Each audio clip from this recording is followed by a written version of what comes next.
Hey there, YouTube followers. This is Michael of Painting War Games. And today, I'm actually done with the obliterators, but I wanted to make a video first to sort of take like a timeout before I make the final video for the obliterators and talk about Escalation, and my opinion on it. Even though I have not read the book, and I do have a model up on eBay. I'm reluctant to put the thing below because I'm still not sure whether I'm going to sell it. It is this this is the Unbound Flame. As you can tell, it is a Salamander Shadow Sword tank. 13 or 18 as the Roman numerals for the Shadow, for the 18th Legion. That bad boy, I've only played with once. I bought the model when it was separate kits, back when you could buy the Baneblade and then you could go get the other kit. You had the Baneblade kit, and then you had the Shadow Sword Stormlord variant kit, which had the other variants. And it's back when it was $100. Now they got them both crammed together, and it's $140. Still a great deal. In my opinion, excellent. But I'm here to talk about Escalation. I have not read the book. I do not own the book, but I've looked at threads and been hearing rumors that Escalation might go into standard tournaments. I guess my opinion about that is if the tournament is 1,850 points and my Shadow Sword over here is 455 points, that means I can take, I take like 1,200 points of Marines or something, whatever I can get. It'll be my Salamander army that I take with that. Take 1,200 points of Salamanders, and I've got this unbelievable God of War type machine. It rains death, 120-inch range, strength D, AP 2, large blast. I mean, come on. This Shadow Sword tanks were meant for Apocalypse. They were not meant for 40k games. They were not meant for under 3,000 points worth of games. And now, it may be Escalation, it does say that at 3,000 points, here are the rules, or at 2,500 points, here are the rules for said things. But super heavy flyers like the Thunderhawk gunship, the gargantuan Tyranid models, the Bio Titan. I mean, Escalation sort of just opens it up and says, here, take everything that a Forge World has ever made that was Apocalypse only, play in 40k.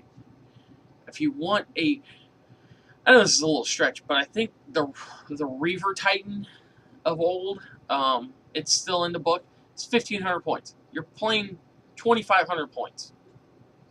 Take a Reaver Titan. Now, granted, you got 1,000 points worth of stuff that you got to bring, and it's gonna suck. But you've got this God of War type machine that next to nothing is going to destroy. Granted, we have the strength of weapons has gone up. The AP of weapons has gone up. There's a lot more AP 1 and 2 guns out there. But the Shadow Sword tank has, I think, a 14 armor on the front. It's comparable to a Land Raider, but it has, something like 9 or 10 hull points. I mean, come on, guys. Who wants to play with that in 40k base games? I would. A casual gamer, I would. I'd love to play my mates in something like 2,500 points where I could take one of these things. It'd be fun. It'd be weird. It'd be kind of stupid. It'd be fun. But in tournaments, come on, guys. Let's be realistic. These models are not meant for tournament play. They're meant for Apocalypse games and big games, somewhere in the scale of 3,000 plus points. I preferably think Titans shouldn't be allowed in past until 4,000 points. That's my opinion. That's how I like to play. I like to play fair. And if someone is going to an 1,850 point tournament and they see one of these things sitting across the table, in my opinion, I would just scoop and not waste my time trying to beat it. Because, one, this thing's going to draw a lot of fire. Every las cannon, strength 9, strength 10, everything strength 8 and up is going to target this thing. No matter what, you have to. You have to throw things that way towards it. And I wouldn't put it past a Tau player. They'll be like, dude, I scooped because I only got is my Riptides that could really probably hit this thing. And I'm going to be blowing chunks into his army with a large blast, strength 10 AP 2. you know, at 120-inch range. I'm gonna hit 3 tables across. You know, I'm not just fighting my guy. I'm fighting 3 tables worth of opponents. You know, if there was something like that, you know, and those aren't tournaments then. Those are apocalypse games.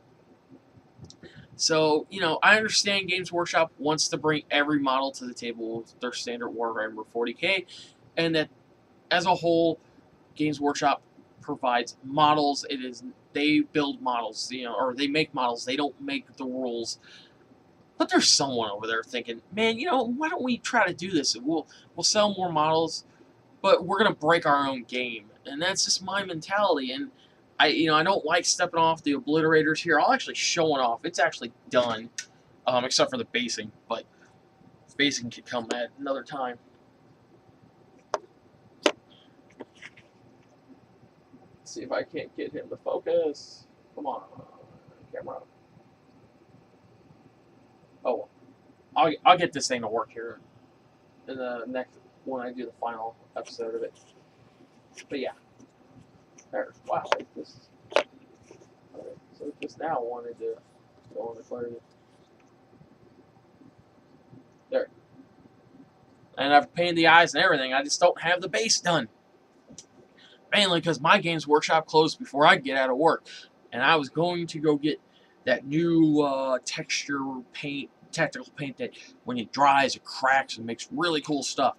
You know, makes really cool foreground. But the Games Workshop out here closed at 6. I got off work at 7. And they don't open back up till Wednesday, so they just lost some money. Because now I'm going to go to my discount store tomorrow, hopefully, and I'm going to buy these paints. Because I want them, and I want to put them on some models. And if they would have been open today, 3 out of the 4, actually 4 out of the 4 were going to go on these models, but now they're not. I would have gotten the basing material one, the tactical one. I would have gotten blood for the Blood God, which is a color I really don't look forward to using. Tyros Corrosion, just for the weapons, because they're obliterators. I would have gotten that Reese Rust.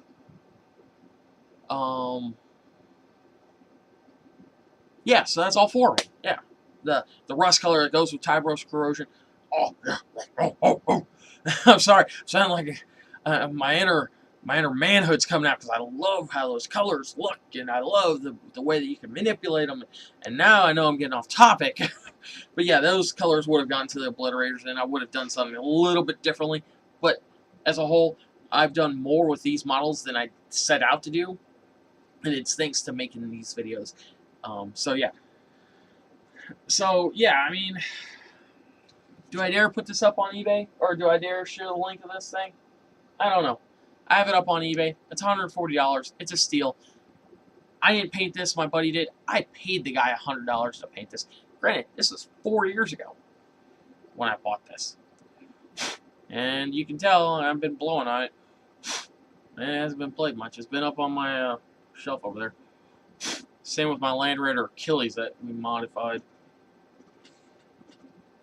But now that I sit here and I look at this, now that I'm sitting here and talking with you guys, I really don't want to see this model go. I really don't want to see this model go. As much as I'd love to use the money this thing can bring me to, you know, pay for a new laptop, really don't want to see this model go. So, as I'm talking to you, I'm killing the auction. If I don't have funds in my account as of right now. I don't. And you guys are lucky because I'm right here. As you guys can see, my focus is on my computer screen. I hate to do this because I know I'll get hit by some mark or some crap. 50 people looked at it. I got one person watching it. You know what? I don't want to sell it. I love that Salamander tank so much. I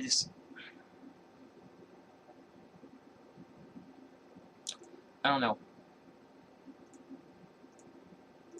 I'm going to say I lost and broke it, so. Hopefully I don't get nicked with a charge because I ended it too soon, whatever. If I do, I'll pay the balance, whatever it is. It'll probably be like $14. Nothing, really, except for like 2 hours of work. But you know, whatever. Um, Sorry guys, this video is actually running a little bit longer than I thought. Now yeah, I just got an email.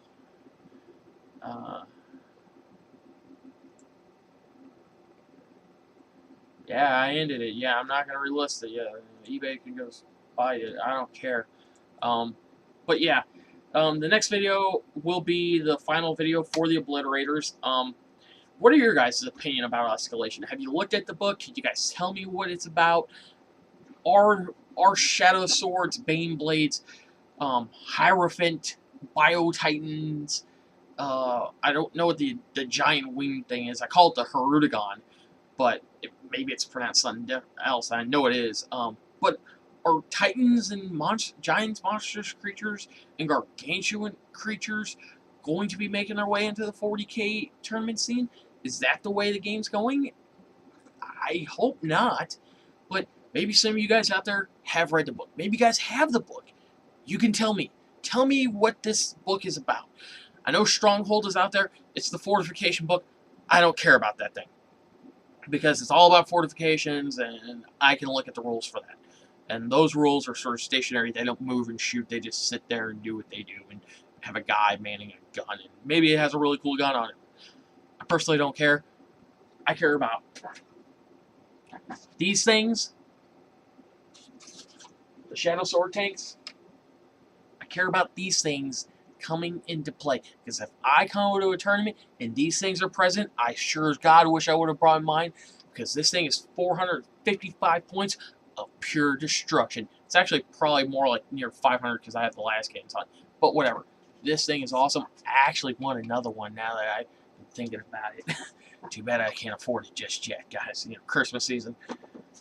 You know, I work a lot, and I basically gave away the remainder of the balance due back to the guy on the Obliterators, because it is the holiday season, and I love these models. I love them to death. I wish I could buy these models off the guy, but I'm not going to do that. I'll get the ones I do for myself will be Mutilators. Even though you guys probably never seen them played, I never have, but I'm gonna use blood for the blood god on those. So, all right, guys, I'm sorry. This is sort of like a rant and a ramble. But yeah, tell me your opinions on Escalation. Tell me if I'm wrong that super heavies and those type of things are going to be going into tournament scenes. Maybe that says that no. I do know that 40K is working on a rule book for tournaments. The rumors have been out there. I don't know what they're going to call it, but it is sort of like it's going to be the template. These are the rules that you play in tournaments, and that way it will allow tournament organizers, TOs. They say, these are the rules we're going by. Games Workshop has provided us the rules. We're going to use them. And from what I understand, they eliminate a lot of the wishy-washy type behavior in tournaments.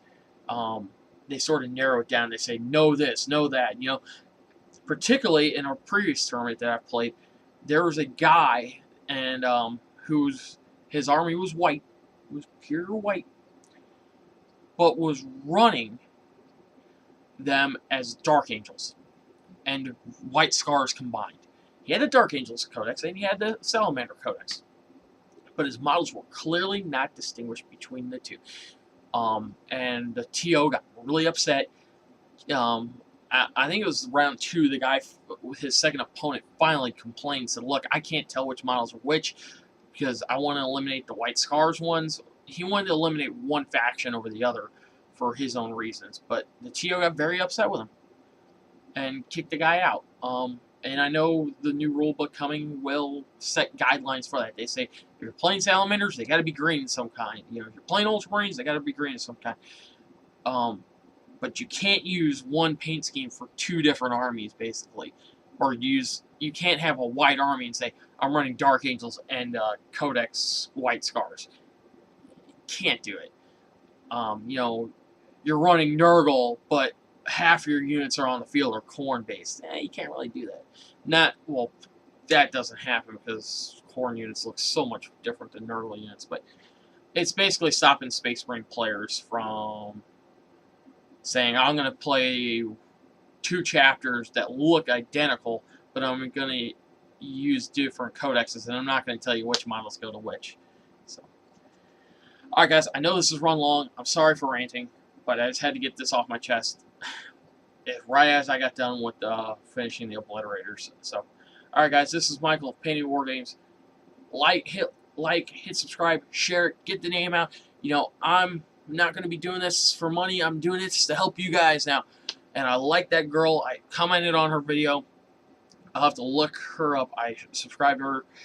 She's working on a Trigon. Trigons are my favorite model out there. We'll get to a video where I talk about Tyranids here in a little bit. So, alright guys, this is Michael of Painted War Games. I'm signing out. And as always, keep gaming.